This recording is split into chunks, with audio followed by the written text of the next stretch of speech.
welcome everybody. Thanks for watching this video. My name is Claire Farrell. I'm one of the co-founders of Extinction Rebellion.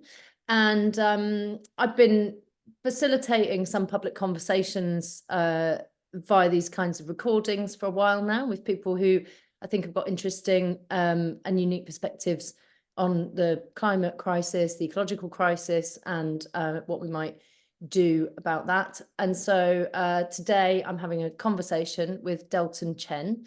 I'll let you introduce yourself in a second, Delton, properly, to describe sort of who you are and why you're doing this work. But the first time I came across your work was actually, I think, way back in about 2018, 2019, when we were just starting Extinction Rebellion, and you emailed a bunch of us saying that you had a concept for economics that included a kind of recognition of entropy. And it was very heady and felt like it was trying to bring physics into economics in a way which was way above my pay grade. And then more recently, you sort of reappeared and we met up and had a long conversation over coffee. Do you want to just say a little bit about who you are, Delton? My name's Delton. I'm an engineer by training. I live in Australia, and it's true, some of the work that I've done is a bit heady. It sounds a bit complex, but I'd really like to demystify it and keep it simple, keep it practical. What I do is interdisciplinary analysis. Being an engineer, I was very curious about climate change. My work experience involves hydrology, groundwater resources. I did a doctorate on the Great Barrier Reef studying nutrient dynamics and forest evapotranspiration. And I've worked in mining and agriculture, geothermal energy. And for about the past 10 years, I've been working on climate mitigation. I founded the Global Carbon Reward Policy, and I've been working on that policy and theory for the past 10 years. Just recently, I was able to present at COP28 at some side events, and I also presented at the Bank of England. And it was around that time, actually, I met you in person. Tell me, first of all, like something about the genesis of this thinking. Where did it begin? Sometimes it is possible to solve complex problems with intuition, using intuition as a starting point, particularly if the problem is complex. So intuition doesn't always work. You do need a lot of experience technically before intuition becomes really useful. But there is a method of solving complex problems. It's kind of reverse engineering. So you assume something about the economy or how to solve a problem like climate change. And I assume that we need a new instrument, which is a currency-like tool that can be used to fund climate mitigation and would be managed or supported by central banks so that we can solve the climate finance problem. Now, just recently, I'm at the point where I'm going to try and publish another paper and then complete the policy white paper for the Global Carbon Reward. And I do believe that it does make sense. It ticks a lot of boxes.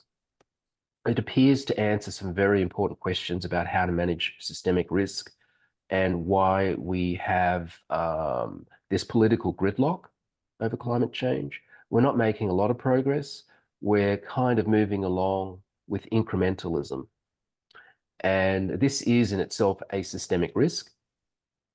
And then we have downstream systemic risks with the Earth systems.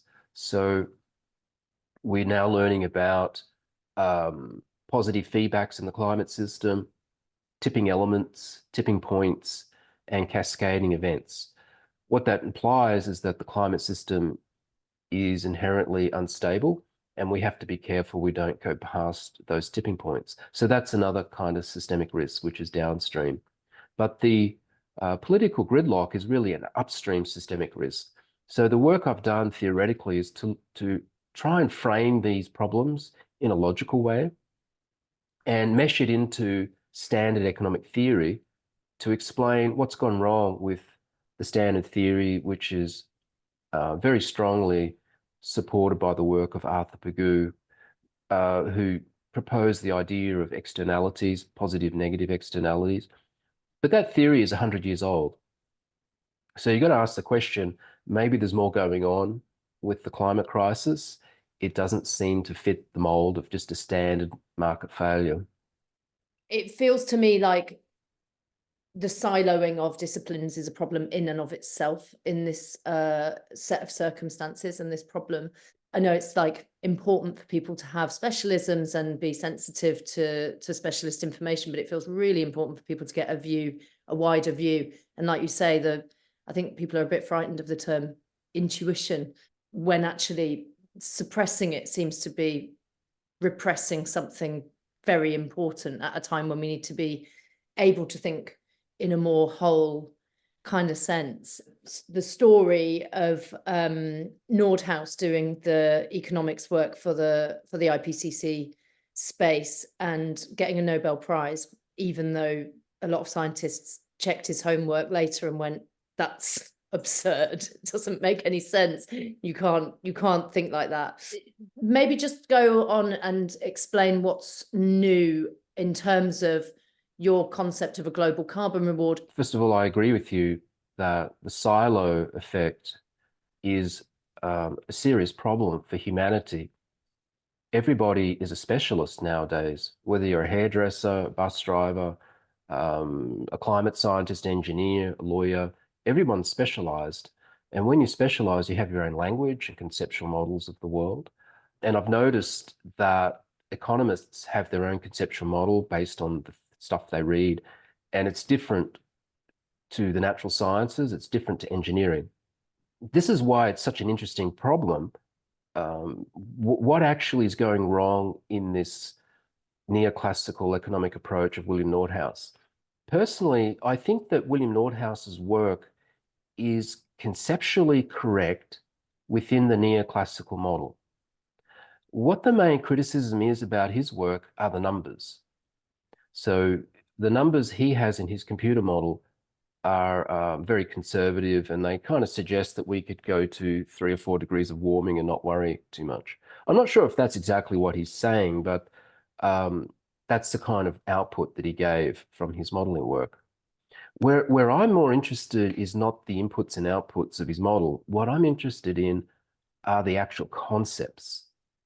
Now, what makes my work unique is that I'm saying that there's a major difference between costs and risks. So the neoclassical approach is framed by costs or damages, called the social cost of carbon, called it damages. It's the Pigouvian approach, cost-benefit analysis. Now, if you think about costs, we experience them all the time. I'll give you an example.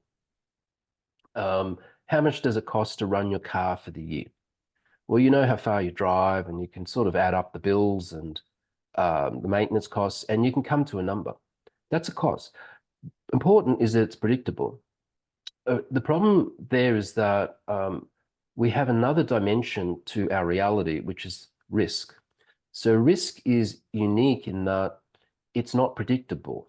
For example, if you cross the street on a busy road, you don't just cross the street whenever it suits you.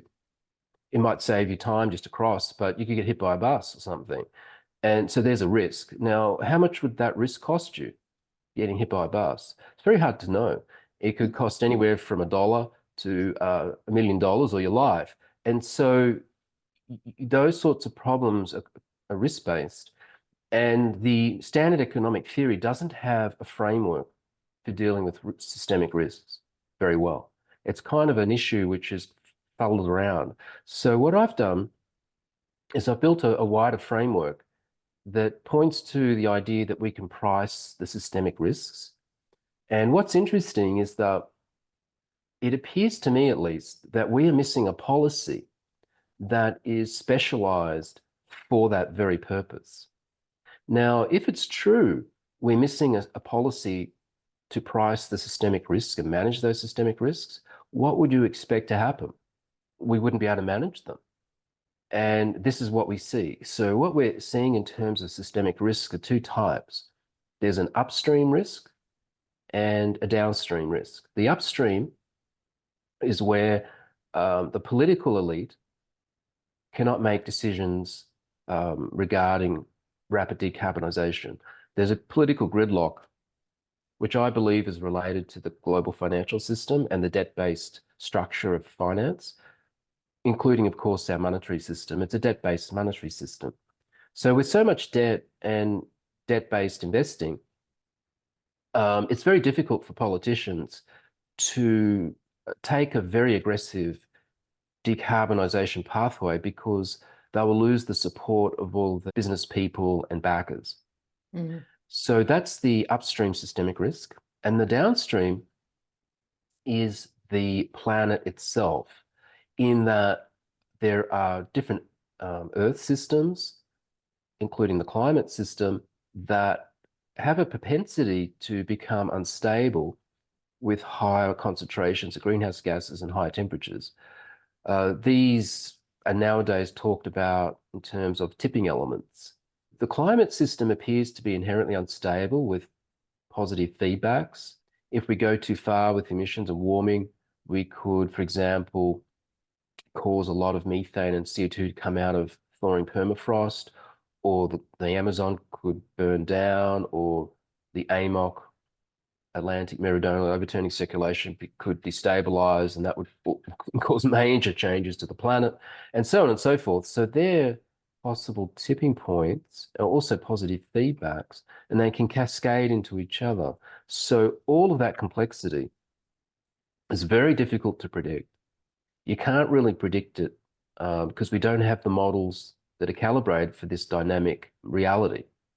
If you don't have models, how do you plug it into an economic model? You can't really. So the issue we have is that we don't really have the theoretical framework for dealing with the systemic risks. And the work I've done is to incorporate that into the neoclassical model. So we have a bigger model now.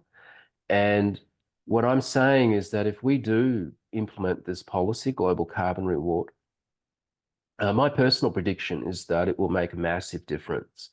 It will be kind of like night and day in that a lot more decarbonisation will happen very quickly. There'll be much more cooperation. Finance won't be so much of a problem. The amount of investing in new technologies will skyrocket, and there'll be rapid change. The kind of change you would expect to see in this kind of situation. That sounds good. I'm sure there's a lot of details to think about, and especially the deep criticisms of neoclassical economics and capitalism itself. You know, there's a lot of conversations that run quite deep and quite far in our space that would be critical of that. So I'll ask you some more questions to go a bit further. That's an overview of the economic resolution, kind of conceptually.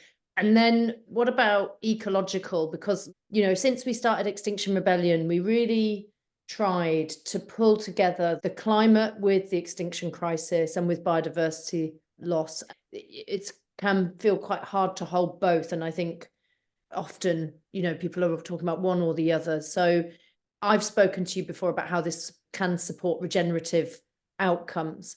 And I didn't find that clear from my first sort of initial encounter with the idea. And obviously talking about fitting something to a neoclassical model is not going to make most people think, oh, this could be regenerative by design. So can you talk about ecology and the related issue, I guess, of carbon offsets and the greenwashing and the, you know, the bullshit basically that's gone on around this topic as well?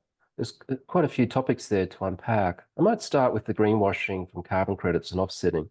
If you know something about offsetting, it's basically saying a polluter, rather than reducing their emissions at the factory or wherever they do their business, they say, well, it's a bit difficult to do, a bit expensive, so why don't we buy some offsets from the Amazon or Africa or from someplace in the world where they're mitigating. And the problem with that is it tends to promote business as usual. And it opens the door to greenwashing and certain kinds of corruption because there's a lot of steps involved in those exchanges. The carbon reward is interesting because it straight away removes that problem, even given that the carbon reward, it's a debt-free payment for mitigation, but it doesn't involve any offsetting. So we don't need to rely on the offsetting to pay for the reward. It's paid for through a different approach involving central banks. And so what that means is we can just focus on doing the mitigation, avoid the offsetting, and that will immediately solve a lot of problems, particularly if the finance is scalable. And also if the finance has a predictable long-term price, it introduces a lot more stability in the whole market. And businesses and investors who want to do really big projects to pull a lot of carbon out of the atmosphere or to decarbonize a great deal, they can plan ahead and invest a lot more money because the price signal is much more reliable over many decades, if not centuries. That's the first point. So the other points you raised was the global carbon reward sounds a bit neoclassical or a bit cold, not really kind of embracing the notion of life and regeneration. Well, there are two levels of understanding here about nature and ecosystems. I might just start with the theoretical first. What's really interesting about the policy is that it does have a high-level conceptual model. For instance, if you listen to ecological economists, they like to talk about steady state economy, circular economy, and they have little diagrams to show civilization as a subsystem of nature. Well, in this approach, there is a model, and it's to do with stocks and flows of materials and energy. And our model is a bit different because it's theoretically aligned with the way ecosystems actually work, complex ecosystems on the Earth's surface. So in an oxygenated environment, all complex life is existing via two metabolic pathways, respiration and photosynthesis. And in actual fact, there's a plant behind you, so we could look at that plant just for inspiration. But that plant, like all plants, they have actually evolved from different organisms. So plants didn't exist on the Earth actually until about 500 million years ago, roughly. And when they did evolve, they began with the eukaryotes, and then they embodied blue-green algae. And the blue-green algae evolved into chloroplast. And so it's actually a symbiosis. Plants are a symbiotic relationship between photosynthesizing cells and respiring cells. And that's the model for plants. And plants can actually achieve carbon neutrality. So there's a thermodynamic relationship there where a plant is a self-contained system. It can achieve carbon neutrality and survive indefinitely through that process. When you go to a larger system like an ecosystem, it's actually still very similar. It's just that you have respiration occurring in fungi and animals as well, and plants do photosynthesis generally. So all the relationships are exchanges of energy between respiration and photosynthesis. It's just that the exchanges depend on whether it's sugar, feeding, or decomposition, and so on. So we take that basic model and we reapply it to our systems model for civilization. And essentially what we're saying is we need to have compartmentalized economies, one dealing with consumption and production, because that's kind of like respiration, it's exothermic. But we need another economy in parallel, complementary, that's specialized for mitigation, that's pulling carbon out the atmosphere and decarbonization. So that's analogous to photosynthesis. And this is a framing to understand how the policy works and to understand how to regulate civilization to get control of the carbon cycle, target net zero globally sometime this century, avoid a catastrophe. I'll just go only that far in explaining it because it starts to get very technical quite quickly. It's called the living systems economy. It's not published yet, but I have the draft papers and the analysis. Now, the other part of the conversation that you brought up was regeneration. To understand this, I would simply say it's not enough to a target, say 500 parts per million or 350 parts per million in the atmosphere, or a carbon budget. Those ideas, in my mind, are a problem because it's oversimplifying. What we need to manage is the whole carbon cycle, including the biosphere, because it's a system. A safe carbon cycle will have an ecosystem, a planetary ecosystem that is regenerative. Because if it's not regenerative, with biodiversity and reproduction and so on, it will become unstable and it will lose carbon.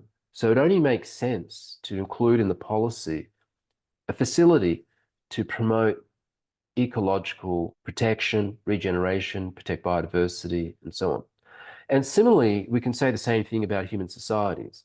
If human societies and communities are regenerative rather than the opposite, incoherent, they will be more stable, and the carbon that is exchanged in those communities will also be more stable. Because you need stable societies to be able to manage these sophisticated problems of climate mitigation and high technology. Now, the policy, it includes secondary price signals based on weightings of rewards to literally promote those co-benefits, the regenerative co-benefits. And that particular part of the policy would be done through a very decentralized platform that just invites all stakeholders to organically form their own stakeholder groups to begin ranking and point scoring all the mitigation projects that exist and influence their lives and their environment. So that's a very brief explanation for the way it works. There's more detail, and it hasn't been fully fleshed out. It's just the framework at this stage for that part of the policy. Just because I don't know loads about economics, can you, I'm probably going to be helpful to ask like basic questions. Can you just say what a secondary price signal is? So to make Sure, sure. sorry. Okay. When we want to control the carbon balance, the carbon cycle, we want to put a price on mitigation, pay people to do the good work through paying per ton, for example. Now, if we do that, we can get the tonnage, but we need another lever to pull to incentivize the regenerative activities. So that's the secondary price signal. So the primary price signal is this price per ton. That's quantitative. And then we need another price signal that works on the qualitative, like the feel good regenerative biodiversity topics, which have a lot of context and a lot of detail and subjectivity. So for that, the secondary price signal is simply taking some of the rewards from the bad projects and giving it to the good projects. If you follow that simple formula, take from the bad projects, give to the good projects, it solves a lot of problems because you're not creating or destroying these rewards. You're just redistributing them to promote the outcomes we prefer. It'll create competition for regeneration. That's the basic concept. One of the things that we talked about before was the fact that the central banks use QE, quantitative easing, to, create money out of thin air.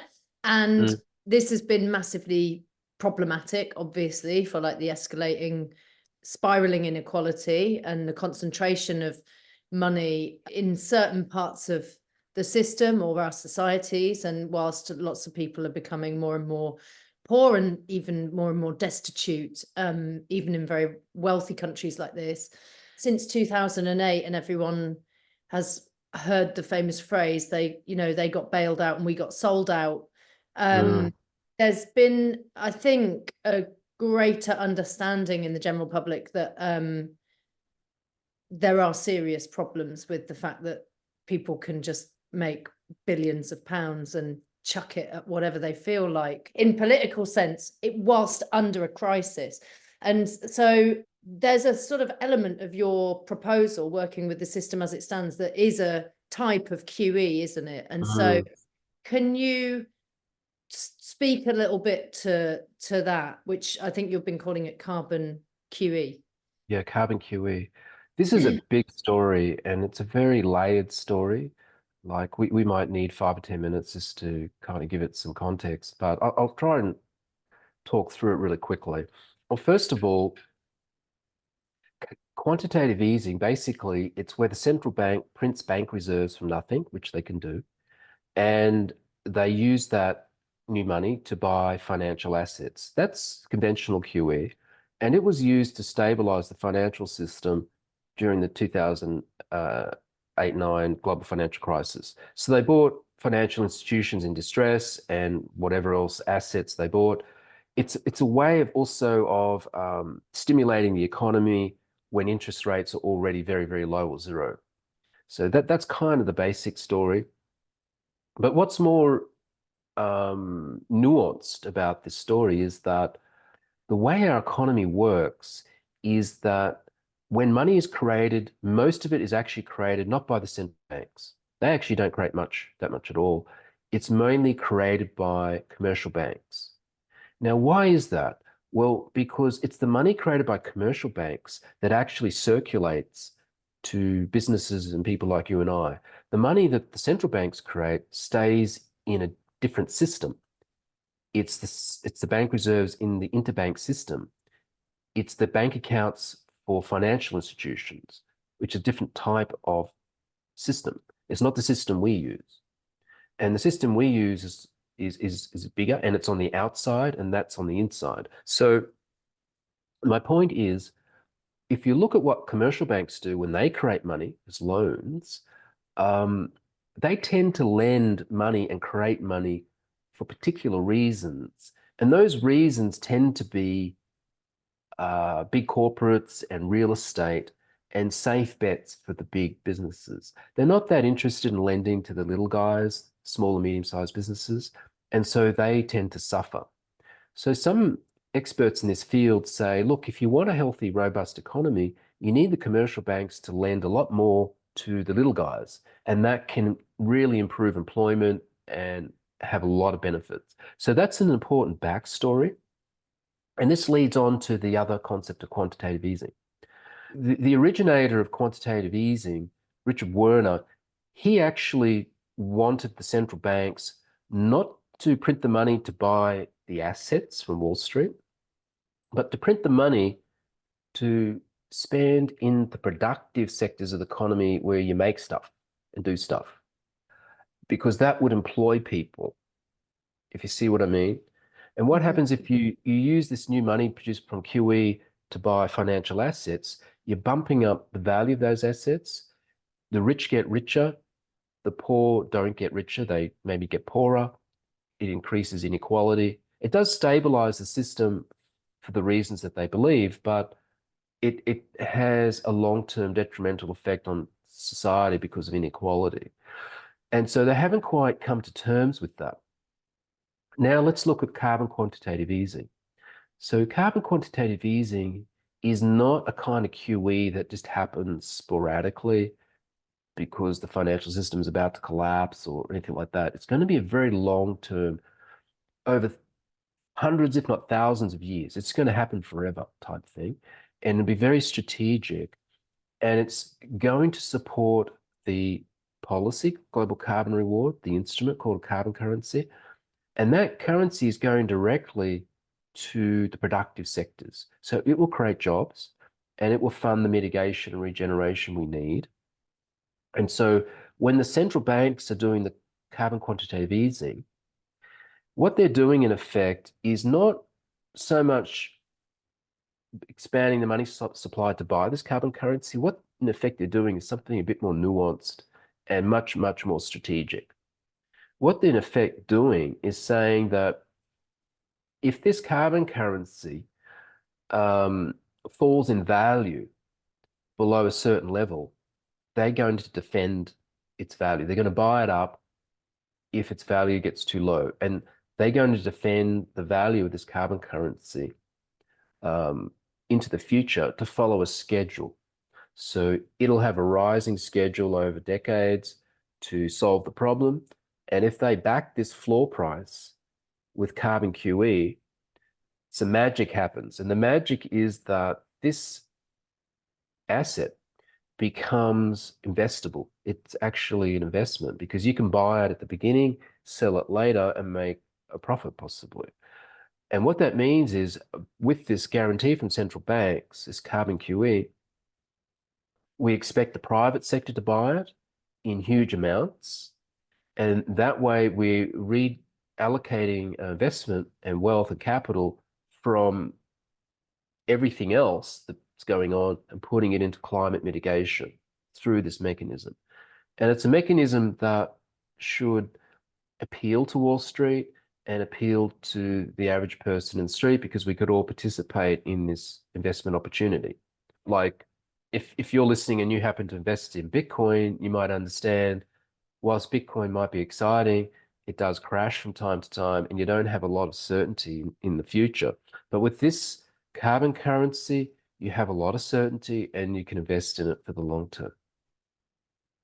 So that's kind of the carbon QE in a nutshell.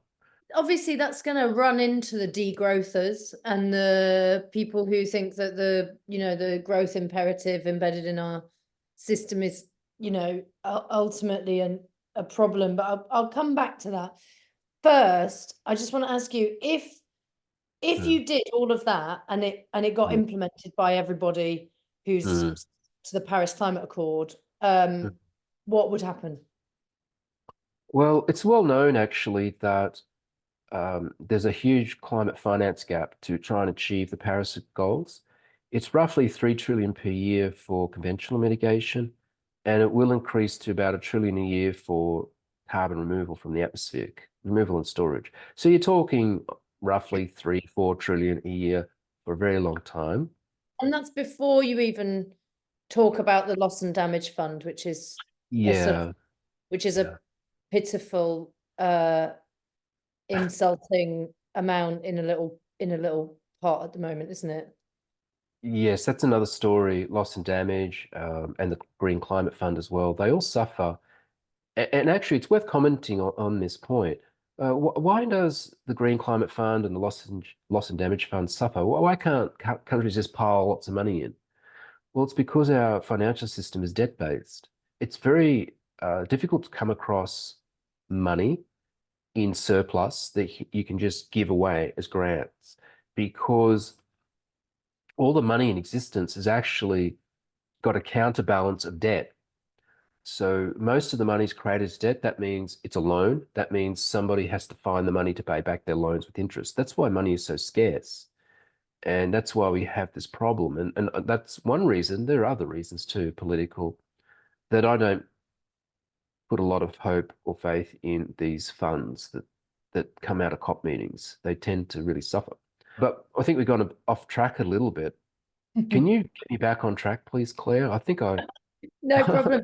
I just wanted to know what would happen if all the countries that signed the Paris Agreement implemented the framework that you're suggesting. What do you think would happen? Well, I mentioned this huge finance gap. So a key point about the policy, it can fill that gap. Likely, I think one of the first applications will be to demonstrate to the world that we can buy out fossil fuel reserves, oil, coal, gas reserves, particularly in environmentally sensitive regions of the world, rainforests in the Amazon, Ecuador, the Congo Basin, Southeast Asia, and so on. So we can buy out these leases with the carbon currency in exchange for contracts where the owners of the fossil fuel resources have to commit to leaving that resource in the ground, not mining it, and instead building out renewable energy assets, renewable energy supply. Why? Because we need to substitute that energy, because there is an energy demand in civilization. And so the idea is to leave it in the ground and replace it with renewables, but to speed up that process, because it's well known that the amount of fossil fuels that are planned to be extracted is more than double that allowed for the 1.5. probably a lot more. So unless we do something like this, we're pretty well screwed. What else would happen? Well, it would require some major meetings through the UNFCCC COP meetings, where the policy would be piloted and demonstrated with a few countries at first, and then a club would emerge, would get a bit bigger. And then at some point, there would need to be a point in time when political leaders are under enough pressure that they will take it seriously and realize we need it. It's not just a kind of novel idea. It simply makes sense because we're talking about trillions of dollars a year over decades, and that money needs to be reliable and it needs to be bankable.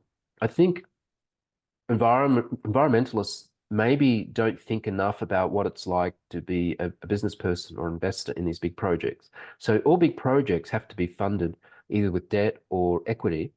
And when you go to a bank for a loan, for example, you've got to prove to the lender that your project can actually make a profit.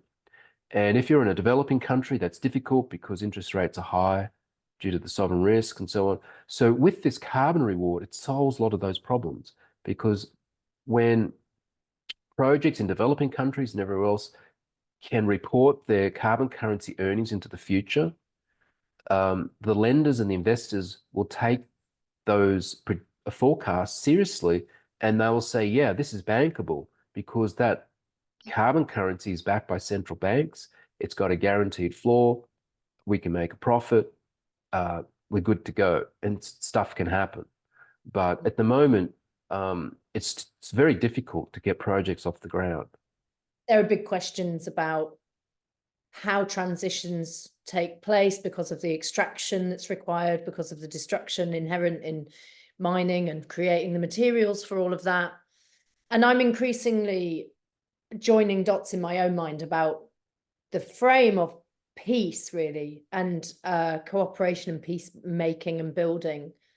There's a brilliant woman, Olivia Lazard, who speaks very well about the geopolitical contexts of, you know, the transition, extraction, and where the minerals are and where the making and processing capacities are and how that's going to really shift global power. I mean, I live in England, right? So I'm living in a country that's showing the reaction to the circumstances that it's in, of cutting ties, isolating itself, stepping out of the nearest economic bloc that it can be part of and saying, no, we're an island. And that's predicted in the climate sort of projections that I've seen that come through military and security experts. That's the least favorable option, is that rather than cooperation on a global scale, you at least want cooperation on a sort of localized block scale. The worst outcome is if all the countries just isolate, retreat, and say it's everyone for themselves, and we build walls and militaries and all of that kind of stuff. What's the view from your work on kind of current geopolitics and development and peace, I guess?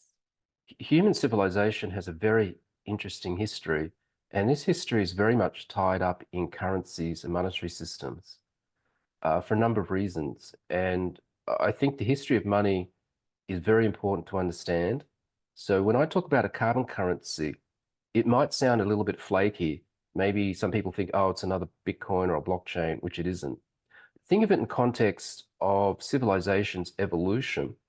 So one very important point in time was the end of World War II. The United States obviously was the premier economy, and it had a claim on the reserve currency status. So they pretty much decided what would take place, and they moved for the Bretton Woods Agreement, which was the US dollar as reserve currency tied to gold, and $35 per ounce of gold, something like that. And that worked for a while.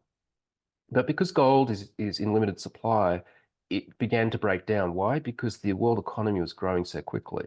So 1971 to 73, when the gold window ended, that was actually an inflection point, the most rapid period of growth, really, of civilization. And by releasing ourselves from that gold standard, we could have more growth. We just print more money as we need it.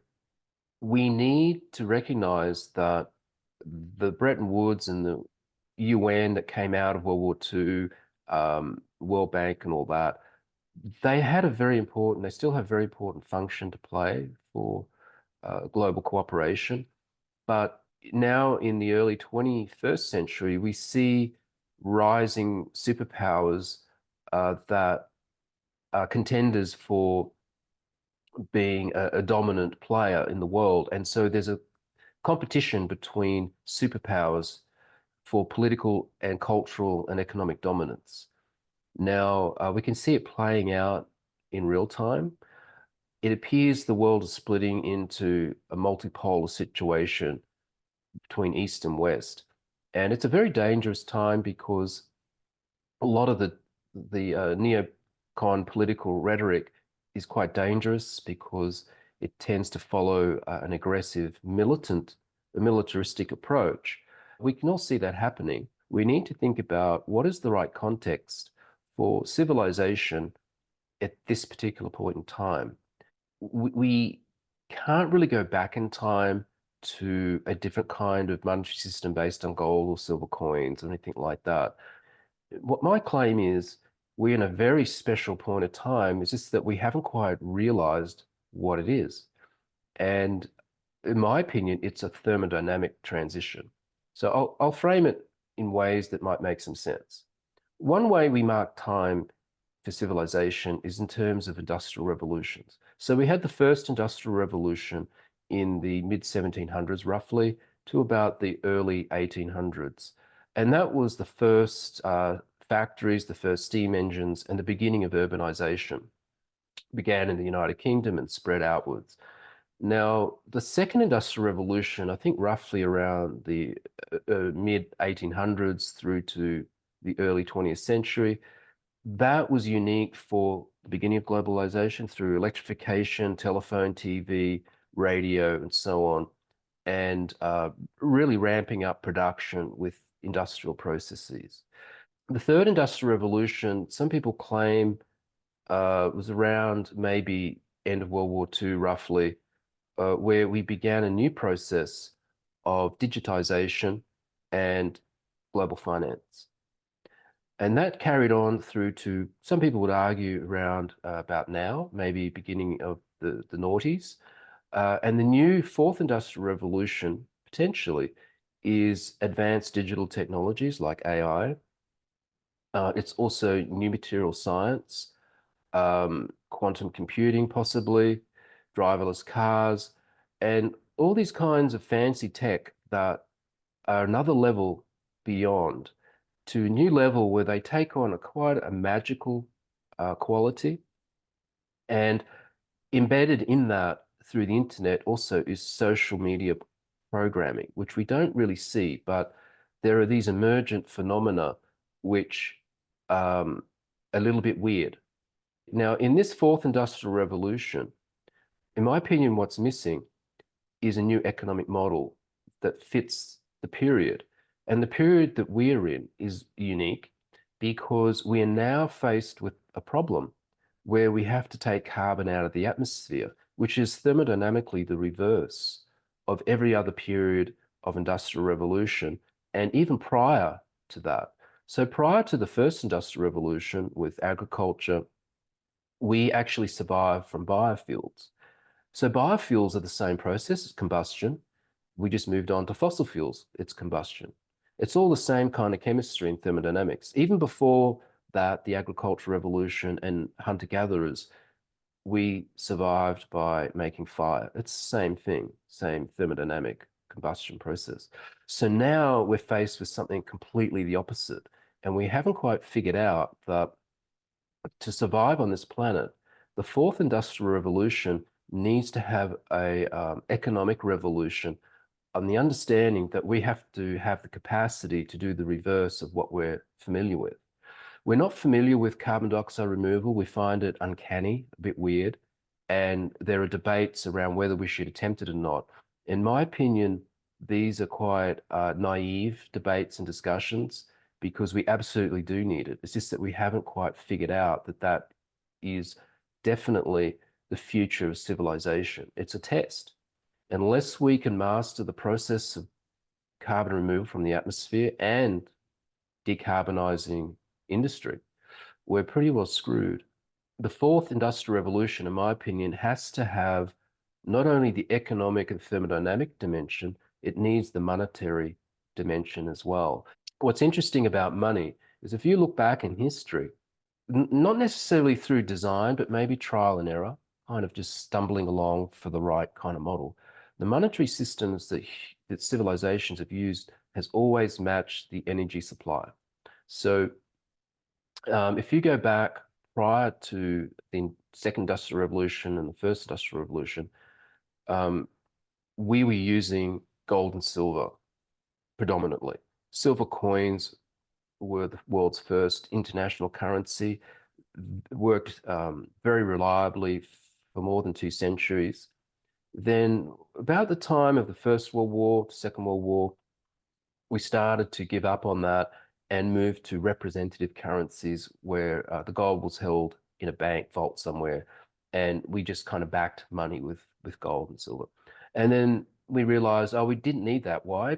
Not because gold and silver had changed or our attitudes had changed. No, it was because the energy supply that we were able to access was enormous, i.e. coal, oil, and natural gas. So with that huge supply of energy, growth just took off exponential-like, and then gold was no longer practical.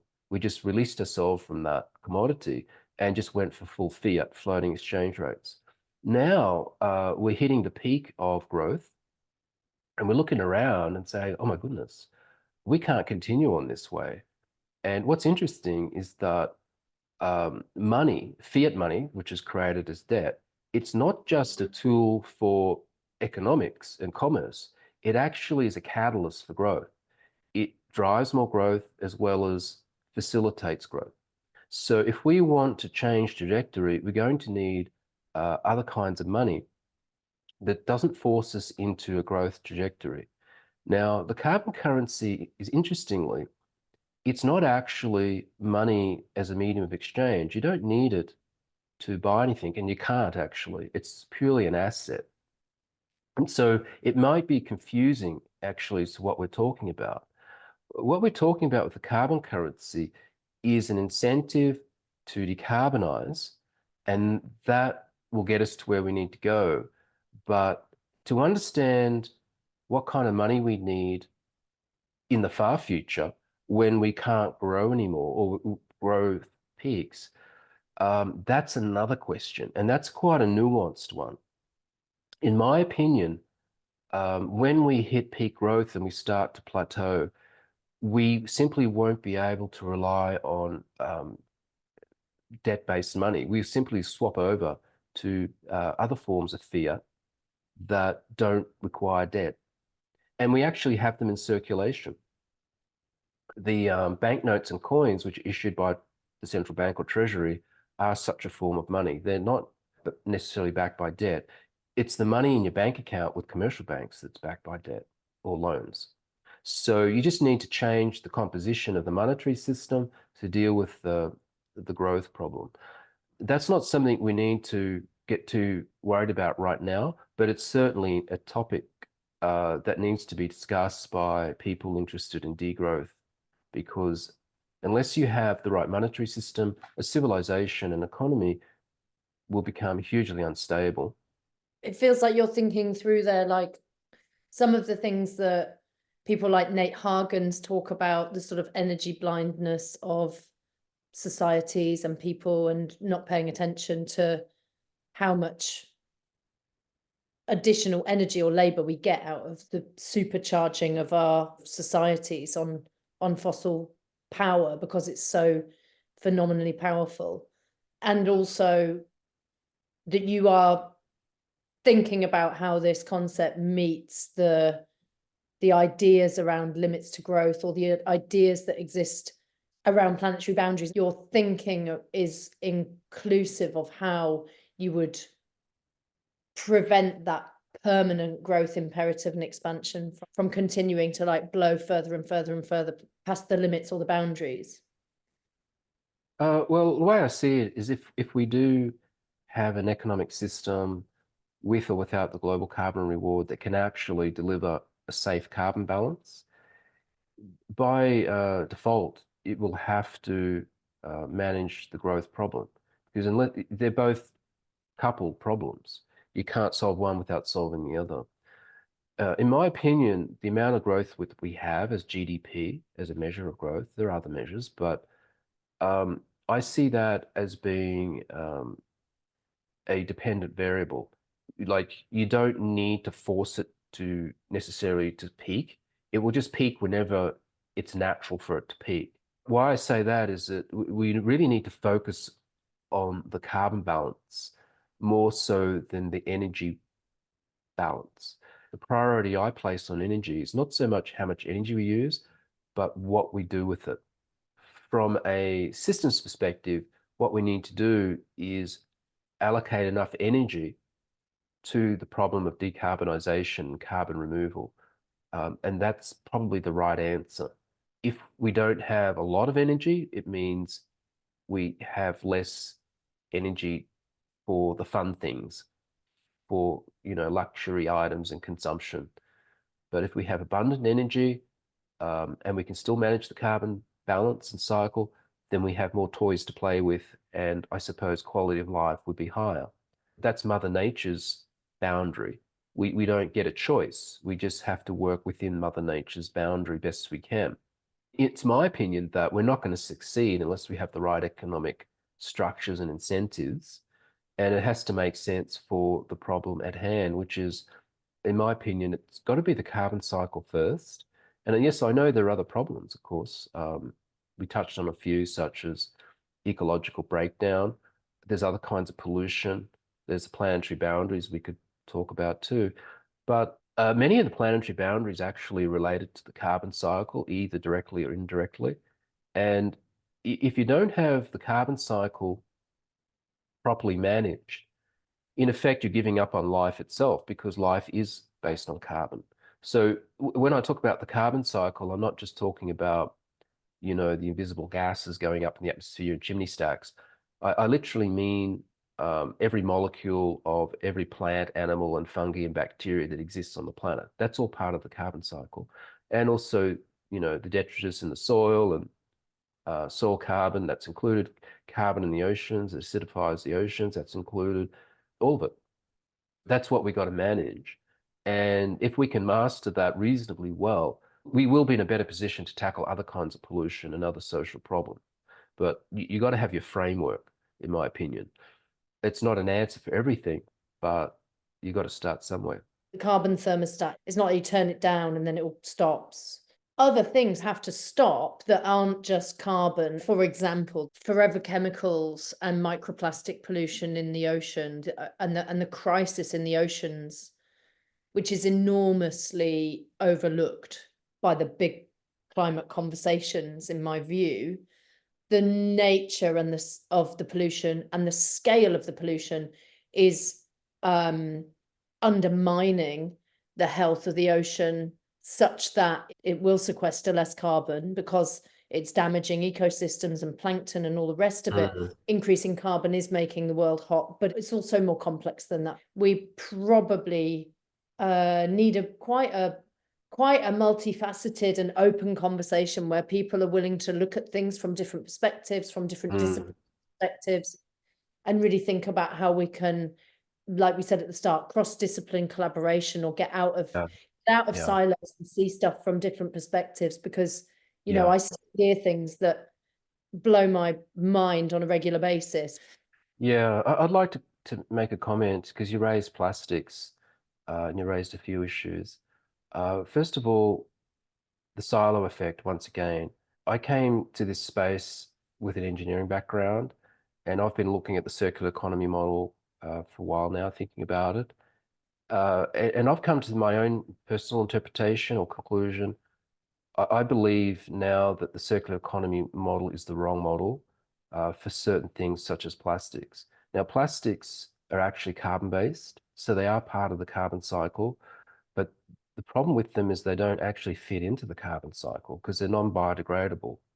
They're an unnatural so-called material, polymers, Why would I say that? Why would plastics not be recyclable? Well, the problem with the circular economy model is very similar to the problem with the steady state model and all those other models. They're too simple. They're based on stocks and flows, and they don't actually consider the thermodynamics and the chemistry of these materials. They're quite kind of magical thinking models because most people in their silos don't look at these models from a chemistry perspective, a thermodynamics perspective. I think they're being fooled. I don't think plastics can ever be recycled in the way people might think. They're either going to be burnt or landfilled, and that's it. They're your choices. If you try to recycle and you can't get 100% recycling, it'll end up in the environment eventually. And if it's a resilient material that takes 1,000 years to decompose, then we're basically going to fill up the planet with plastic, and it'll turn into microplastic and then nanoplastic. And we don't know what the implications are of microplastics and nanoplastics because it's such a novel entity. Like it gets into the brain, it gets into the bloodstream, it gets into the placenta, it's in our water, it's in our food. We don't know what it's going to do. Hopefully it won't do much because it's too late. Once it's out there, you can't get it back. It does worry me deeply, the plastic problem. And I've already said what I thought about that circular economy model. I think it's a dangerous model because it hasn't been thought through very well. As I alluded to before, the model for the carbon cycle that I'm proposing is based on complementary systems, not on one economic system. It's two subsystems. The reasons are, once again, to do with the physics and thermodynamics of systems. But what I can't say is that can't say I have a proof. This is another challenge of this work to the way science works and literature and publications and so on, is if you want to have a big impact in the academic world, they expect to see reductionist theories and formal proofs. And this type of work is so complex that it might not be possible necessarily to produce a proof maybe for the next 20 or 30, 50 years. It could take that long. I mean, we don't really know. We're going to have to rely on different approaches as well, more empirical, heuristic and trial and error. We're going to have to be much more experimental. Mm. We talked before about just thinking through that circular conversation, being critical of the circular economy. And I'm very critical of the circular economy model as a sort of thing that you can stick onto. My former industry, the fashion industry, people love it because it leaves everything basically the same, but you make a recycling factory. And nobody talks about the inherent waste and the problems with setting up those supply chains, the fact that we know how to do it, but no one's built the factories. Why not? You know, we don't recycle things. We don't do anything on a scale that's anywhere close to, you know, what we're producing in terms of 100 billion garments a year. So the circular economy conversation is just is, as far as I can see in my industry, it's just a conversation, and people like it and feel better, but it's not actually keeping any textiles out of the ground hardly, and it's not really progressing businesses to like restructure themselves in a way which does keep stuff out of the ground, even if you think that that's enough, which I don't think it's enough anyway. So in my world, we've gone from sort of fashion, people saying, you know, ethical fashion, which is the first thing I started working on. And then people went off that because it's too difficult and you have to actually look after people. So then let's do sustainability, because that's technical and you can still abuse human rights and all of that kind of stuff. So everyone's kind of taken a more shine to that. And then you've got the sort of circular stuff. And now the more radical end of the conversation in the fashion space, which I'm in touch with, is about defashioning. And that's very much sort of intellectually being drawn out of like the degrowth philosophy. And I think in the cultural sense, the idea of degrowth, defashion is really interesting, because a dominant Western system of dress has obliterated culture all over the world in a way Yeah. which has never been interrogated or included that well, I think, in a lot of the conversations, which become quite technical and just about the environment. It makes me think, well, for that space, I'm really interested in where the degrowth paradigm can take us. I don't think there's that many people in our movement who are really enticed by the green growth narrative, particularly. Some people might be, but I don't see that becoming particularly popular, but the degrowth space really is. And so given that there's sort of feels like a binary divergent kind of set of options in this conversation ordinarily, can you just close by describing what you see as like totally fundamentally different, what you're proposing to being sort of caught between those two options? Yeah, sure. So we have circular economy, degrowth, green growth, and I'm putting forward a living systems economy. What does it all mean? Well, one way to look at this is that they're all tools in a toolbox. And what we need to figure out is which problems require which tools. So, for example, plastics, microfibers, and so on, my opinion at this point in time is we need to substitute the non-biodegradable plastics with biodegradable, really biodegradable organic carbon-based substitutes. So we're going to need to invent new materials at a fundamental level, and not assume that we can simply recycle all the plastic and single-use plastics. Some people might think that I'm anti-recycling. It's definitely not the case. What I'm saying is a bit more nuanced. I'm saying there are certain problems that are at the molecular level and not at the macro level of simply throwing it into a recycling bin. There are certain problems, particularly with plastics, you got to replace the actual material and not focus on the recycling. Other materials that are more organic or benign, you can recycle them. It just might take a bit more energy and more planning. Now, degrowth, I'm not against degrowth. I'm just saying it's a tool for certain problems where groups of people, communities want to degrow. They should do that. It's a great idea. But you can't necessarily impose that tool onto the global economy because it probably won't work. You need something more sophisticated to deal with that kind of problem. Steady state, it's very similar to circular economy. It's much the same problem. The problem with steady state and circular economy is they're based on stocks and flows. So they effectively ignore chemistry and thermodynamics, because you really, when you're dealing with materials, you've got to take into account the chemical reactions, the phase changes from solid liquid to gas, entropic changes, and also got to take into account emergent social behaviors, which are real, and time. So when you take a snapshot of, say, the circular economy or steady state economy, everything looks okay, but very slight imbalances can compound over time. And what looks sustainable in this simple model isn't necessarily. So there are really inherent significant problems in these models. And the challenge for humanity is to figure out why the models are not suitable for such problems as plastics and climate change and carbon. So that's where my focus is. If people are watching and are interested, I'm more than happy to give presentations. You can invite me to workshops or conferences or whatever. But just so people understand also my time constraints, I'm currently writing a paper and the policy white paper, and I really want to get those completed by around mid-year and release our policy white paper towards the end of this year before Climate Week in around September. So if there's anyone listening who wants to help us with that work, reach out. If you have questions, reach out. Okay, great. And they can find you where? On the Global Carbon Reward website somewhere? It's 3 words, globalcarbonreward.org.